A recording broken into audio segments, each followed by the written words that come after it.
Welcome to Module 10, Traverse Planning, as part of the Himalayan webinar series by Peter, hosted from Chennai. So every day we are live on Zoom, 8 o'clock in the morning. Recordings are posted on both Insta TV and my blog, ultrajourneys.org. Please mute yourself during the session, and post-session we can have a short Q&A on the content shown. In today's session, we'll talk about planning a major traverse through Zanskar and Ladakh. So in contrast to the earlier chapter 8, module planning, this time we'll plan for a big, longer traverse, multi-day traverse across a large section of Zanskar actually. Topics covered here will be covering 6 valleys across 5 high passes. We'll take a look at the OSM maps, which are quite famous for Ladakh and Zanskar. And most of the planning, however, will be done through the publicly available OpenStreetMaps, which will have the entire trail for the planned traverse. Again, very important for the planning is our elevation profile. The steepness, the passes have to be carefully planned over the available days. We'll talk about some important waypoints, key points that we need to keep into account during planning such a traverse. And eventually, we'll plan it as a 5-day traverse across 5 sections. We'll be zooming in a little closer on every section. Here you can see our destination terrain on the photo. It's the Zanskar River, which basically cuts deeply into the high ranges of Zanskar, on its way from Zanskar in JNK towards the Indus Valley on the northern side there. Voila, so we'll basically starting at Kanji in Ladakh, which is located on the Leh-Srinagar highway, just 20 kilometers from the highway, connected by road. From there, we'll follow a valley crossing the Kanji. Kanji is one of the passes across this high range of Zanskar here, these white covered peaks. We'll get into another valley from where again we go interior across the Pidhong to the Orna Valley. Along the Orna Valley, we'll have a beautiful hamlet, a remote hamlet of Dibling, semi-nomadic hamlet where people only stay in the summer. And then we'll leave the Orna River Valley again, cross over the Barmalai to Lingshed. Lingshed is one of the most remote villages between Zanskar and Ladakh, now being connected by road, unfortunately.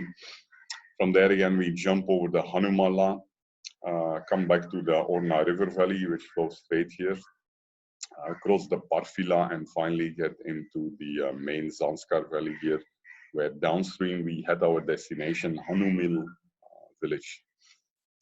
So if you take just one look at the OSM maps, so these are commercially available maps created by a Swiss person.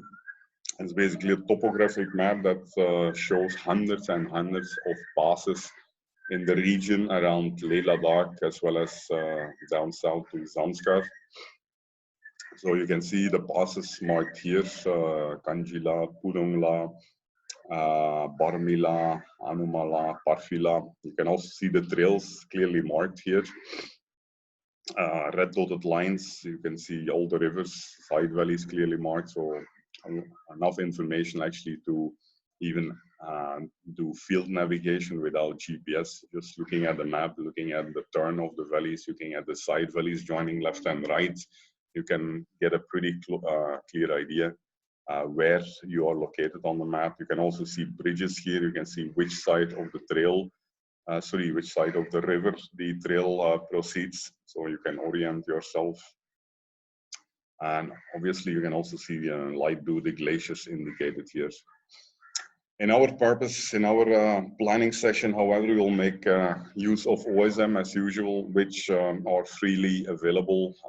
You can also download them offline for navigation in the fields without network.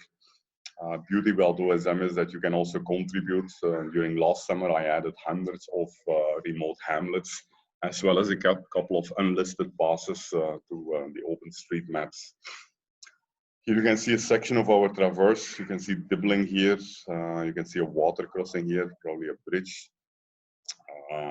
You can see clearly where the trail goes left, right of the stream. You can see the size of the streams, side streams, and then also names of streams, contour lines, topography of the terrain. So very useful, very valuable map for navigation in those remote areas where you will find nothing on Google Maps.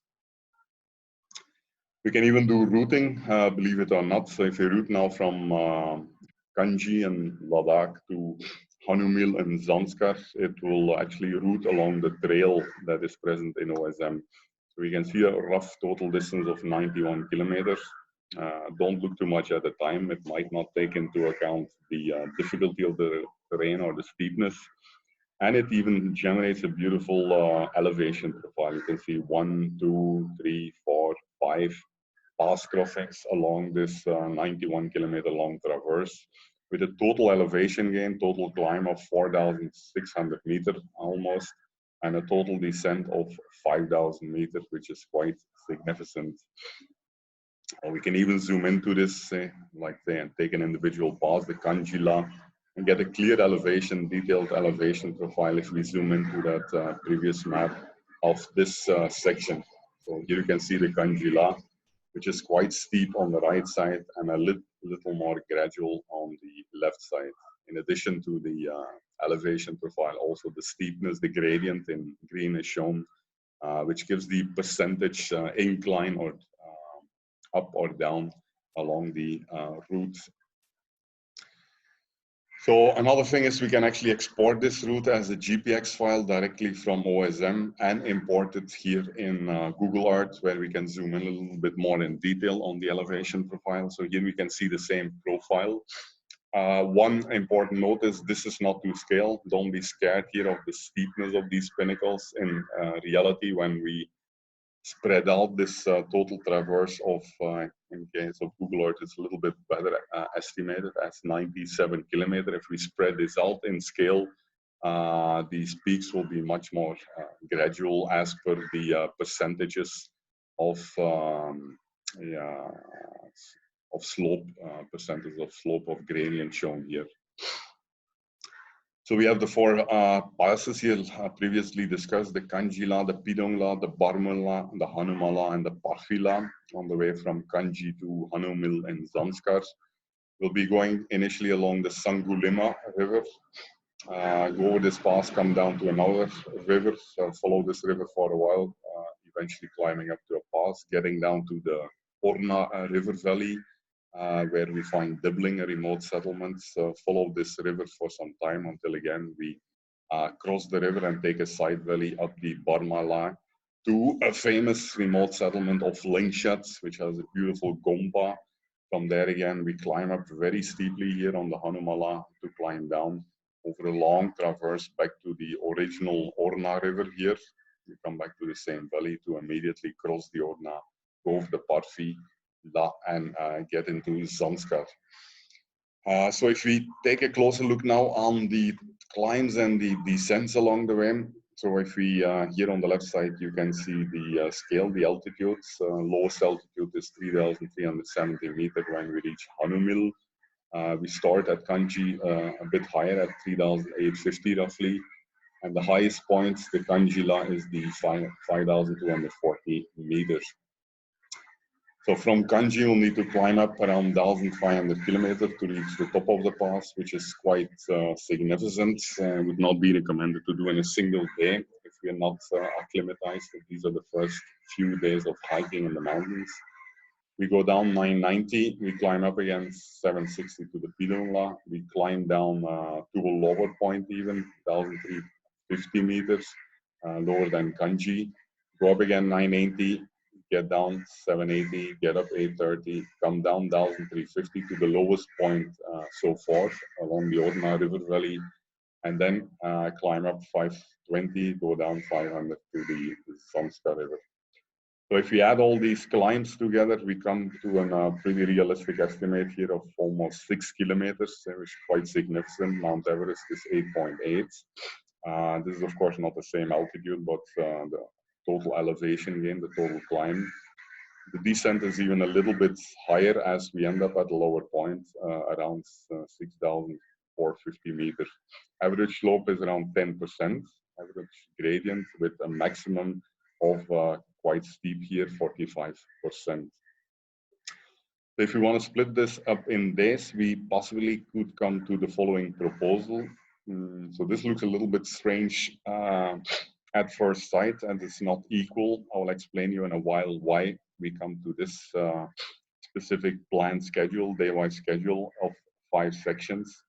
So this could also have been taken a little bit more conservative. I have actually 7 sections where we take only 1 pass every day to make sure we can cross the passes during early morning when we have a clear weather window and not towards the, say, afternoons or evenings. But I think this is a good plan, 5 days. I would probably do it in 2.5 to 3 days. An average hiker, I think, could, in good weather conditions, probably do it in 5 days. For every day, we have the distance here calculated and the total climb, actually. So why this specific thing? So let me add some details. First day, as I mentioned, going up immediately 6 plus 9,500 meters across the Kanji is not a good idea. Acclimatization will be a problem, especially because you're going high above 4,000 meters. First reason. Second reasons, you probably want to cross this high peak at 5,240 meters in the morning during a clear, stable window, weather window, sorry. You don't want to climb it up all the way and then end up here in the late afternoon or evening when the weather might get bad. So it's better to camp somewhere at the end of day 1 at somewhere close to the base of the pass, from where you can reach it in a couple of hours to cross it during early morning. Then again, when we come down, we could proceed a little bit further along this river, but in this place, we will see that there is a major river crossings, no bridge, where in the late evening after crossing the Kanji, we would definitely get stuck because of too much water current. So it's preferred again to camp here and to cross it early morning when the water flow will be much more conservative.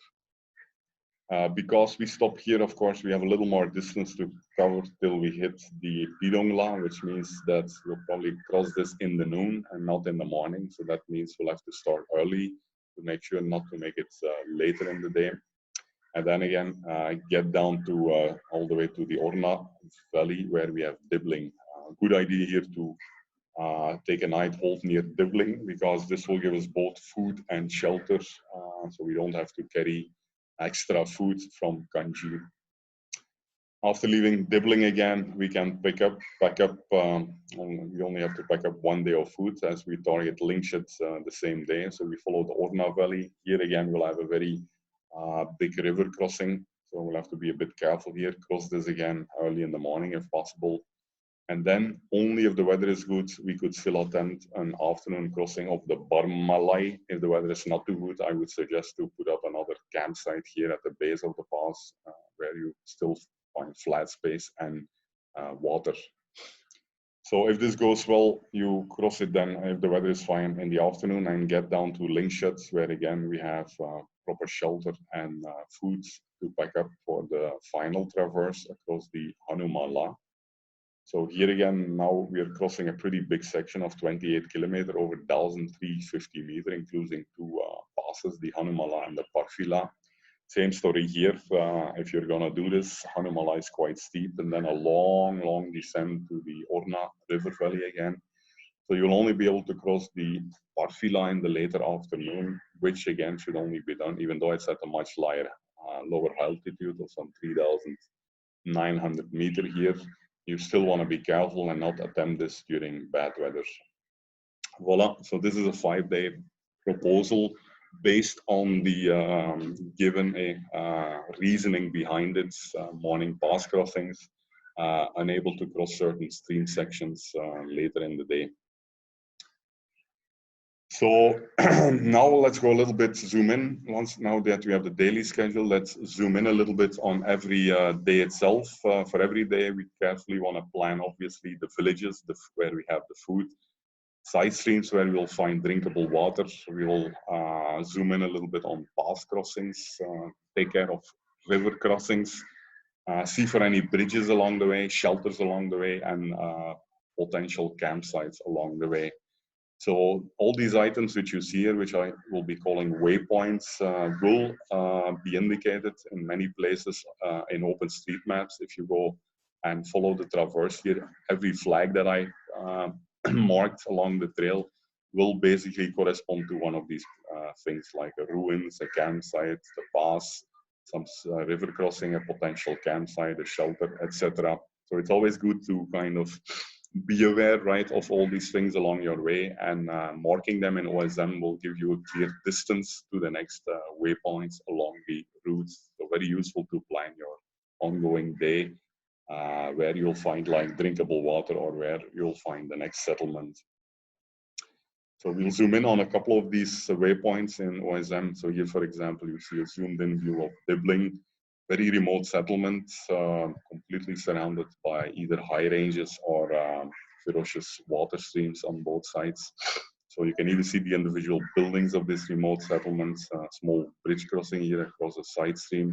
So OSM has amazing detail in the outdoors, in the mountains, where you won't find anything on Google.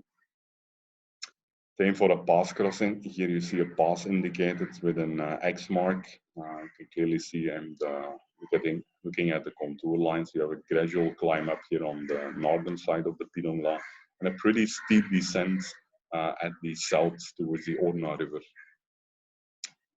Campsites are indicated like this. Campsites typically will have proper flat space to pitch up tents and will mostly be located on a water source, so here a side stream.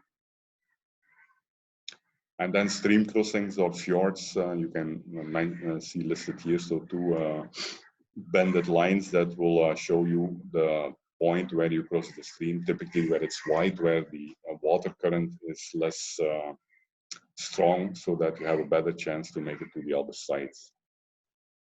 So marking all these points and zooming into OSM as shown in the previous screenshots will allow you to mark all these things between Kanji and Hanumil.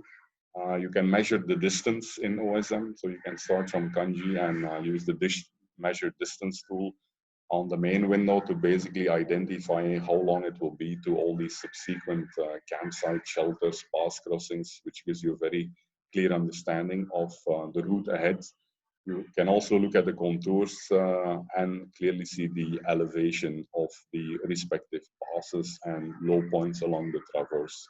So very useful information to carry with you and to plan in advance, so you know, like for example, where to cross the streams, where you have potential campsites to camp, say, before you cross the pass the next day morning.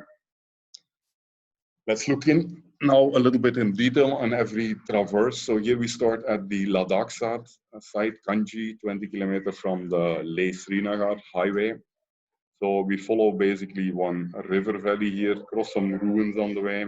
Here we come to an confluence of three major streams. So we need to be careful to take the right side stream and go up till a point here, a campsite, which will actually be the last water point on the way to the Kanji La. Also flat space and also some bushes where we get firewood to cook some food. Here you can see the river valley, the Sangulima River. So it's typical Ladakhi terrain. So barren, high altitude desert, very steep mountains, almost like a big canyon here.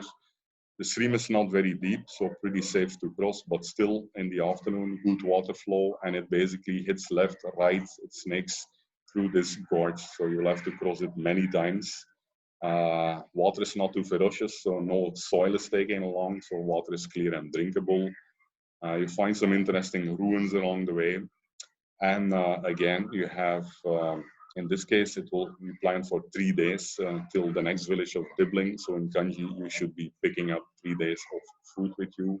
No need to carry more, as obviously, right? There's no point of carrying 5 days of food if you anyway have 2 places, Dibling and Lingshed, along the way where you can pick up new ration. It is then the campsite. The campsite is the final flat space, you can say, along the river where you'll find water. You have some dry twigs and can also, as I said, pick up some yak and dry horse dung to make a fire, cook some food before you start climbing the next morning towards the Kanji La.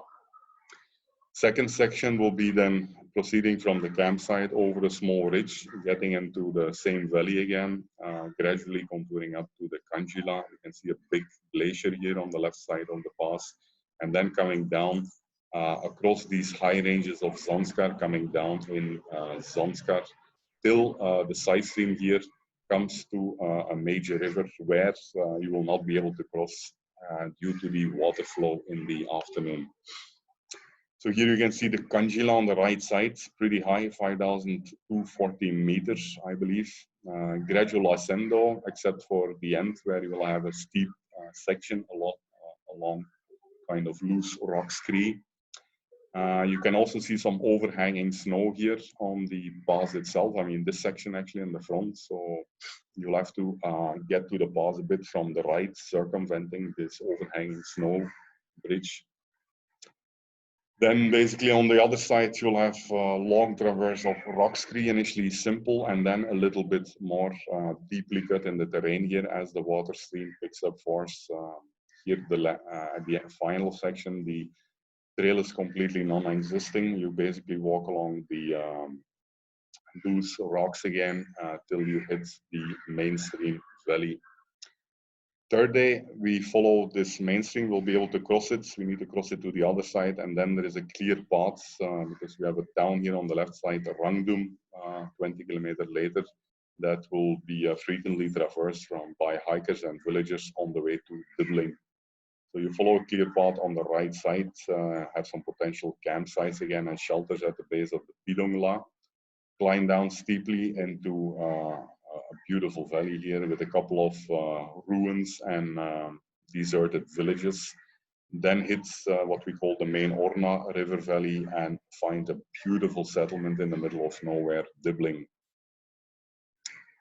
Here's some key points. We're looking at the Pidhong here, where the villagers of Dibling are carrying supplies to the village at the beginning of the summer. So some villagers will stay in Rangdum during the winter, and only come to this remote settlement of Dibling, which is completely separated on all the sides by high passes, so completely inaccessible in winter.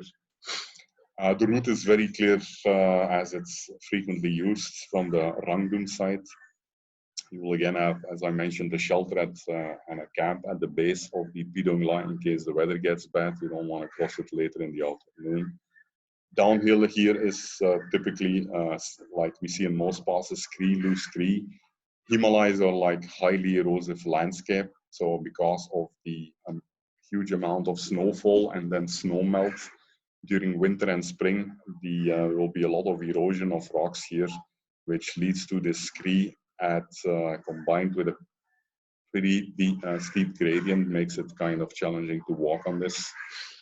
Here we come in the beautiful Orna river valley, which is wide and open, especially in the upper section, and you have like a fairy tale remote settlements deep inside the Zanskarian mountains called Dibling, some 30 houses, very friendly people who live self-sustained in harmony with nature. The second last section will be then to proceed from Dibling downstream along the Orna river. You'll have to do a couple of stream crossings from side streams. Initially, the Orna is manageable, but then as it picks up force by several side streams joining, and as it cuts deeper into the surrounding landscape, it becomes more and more ferocious and difficult to cross. At the end, finally, you won't have a choice but to cross it, leave the Orna Valley and get into a side valley again, where on the way to the Barmalai, again, this will already be a little bit towards noon or the afternoon. So if the weather is bad, better to have a campsite here, night hold at this shelter, where you'll have water and flat space before you cross the Barmalai to eventually go head to Lingshed. Key points along this route. So again, here you take 1 or 2 days of food in Dibling, just enough to reach Lingshed. A very clear path is there, at least along the Orna River. You actually have one newly built bridge and a couple of bridges on the side stream. But the main crossing, I mean, towards the final, the Barmalai side valley, there you will have to cross the stream, which is a little bit tricky. start early morning in Dibling, so you don't cross this stream later in the afternoon when the water force will be much higher. Okay, so basically here you see this crossing pretty wide, and looking at the flow of the water, you can see it's pretty strong current. This combined with the depth of the Orna will easily go above your waist, which means that you will definitely need to be careful. You will need a big stick or a hiking pole to have additional stability as you walk across this uneven riverbeds to cross this wide, wild stream. Finally, you reach Lingshed here. Here you can see the beautiful Lingshed Gompa built below the unearthly landscape, unusual gradients and shades of the Zanskarian mountains. And here you have Lingshed, which is basically a green oasis in the middle of a high altitude desert, thanks to the irrigation from the side streams. The Gompa is now connected by road, unfortunately, from the Leh Ladakh side. Final section, so from Lingshed, located in this valley here, we climb up through the Hanuma pass, have a long gradual descent towards, again, the Orna river, which flows here from the Dibling side. Here again, we have the option. It's going to take a while to reach here. It's a long traverse and it's a steep climb to the Hanumil. So by the time you reach here, it will definitely be afternoon. Crossing the Parfi, even though it's lower in altitude, just 3,900 meters, you only want to do when the weather is clear. So you have two campsites here actually, one at Nietse, one at Yingshen, flat space, water available. And then cross the Parfi the next morning if the weather is bad. If not, you can still give it a shot, cross it, get into the Zanskar river valley here. You can see the Zanskar here flowing through the mountains towards the Indus Valley. Come down and then hike another 10 kilometers to Hanumil village in Zanskar. Here you see the Hanumala pass crossing with the Tibetan prayer flags and a small stupa. This section is quite long, and you're going across two passes, a total of 28 kilometers in the Himalayas, so quite stretching it. Total hike, total climb, of both passes is 1,350 meters, so quite significant. A very steep ascent to reach this Hanumala, so this is going to drain your energy. It's very steep, hairpinning up. After that, it's pretty gradual descent, easy, clear trail, as it's a frequent hiking route between Leh and Ladakh. Ladakh and Zanskar. And then again, a very steep ascent here towards the Parfi, which gives access to the Zanskar Valley from the Orna river below. Again, whenever you see hairpins, this means that you cannot walk up straight. You need the hairpins as it's otherwise too steep to get up there. And finally, once you go over the Parfi, you get stunning views on the Zanskar river, deeply cut in the landscape. And on the opposite sides from the valley, you can see a new two-lane highway being built to connect Zanskar and Ladakh along the Zanskar River Valley. Voila, that's it. So this was a section which gives you a bit of a clear understanding how to plan a multi-day longer traverse across several passes. Which is a little bit different than the zoom-in route planning we did in Module 8 on the Kaliheni Nala. So I hope this will be useful, as this is the kind of planning work I do for my own traverses or for my own pass crossings. This is very important so that you can clearly plan your day-wise schedule, pick up food at the right places, identify suitable campsites, plan the pass crossings at the right time of the day, etc. Thanks for joining again, Pramod. Any specific questions you might